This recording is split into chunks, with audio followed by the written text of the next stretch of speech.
President Trump as he wraps up his tour of Asia and is set to attend the East Asia Summit on his final leg of this trip. Terrell Forney is standing by in the newsroom with the details.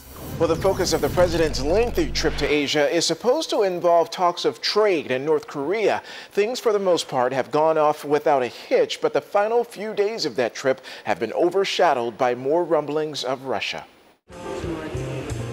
President Donald Trump is on his fifth and final stop for his marathon tour of Asia, arriving in the Philippines overnight. Just hours before, the president was in Vietnam, where he encountered a grand arrival ceremony at a historic place in Hanoi. Still, Trump is facing more questions about his latest talks with Russian President Vladimir Putin. Reporters asked the president directly whether he believes Putin, who insists Russia did not meddle in last year's election, or the U.S. intelligence community, which stands firm that Russia did.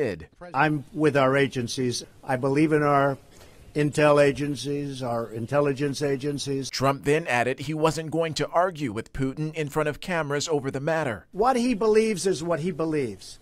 What I believe is that we have to get to work. President Trump is talking specifically about the U.S. and Russia cooperating with efforts tied to Syria and Ukraine, saying that Russia, as a tension-free, friendly ally, would be an asset to the United States and the world, and not a liability. The other big issue on the president's agenda, North Korea. The president has pledged to bring fire and fury and totally destroy that nation if it threatened the U.S. and its allies. But over the weekend, Trump tweeted that he's tried to be friends with Kim Jong-un and that it's possible that he could have a relationship with the leader of North Korea, saying that would be a good thing.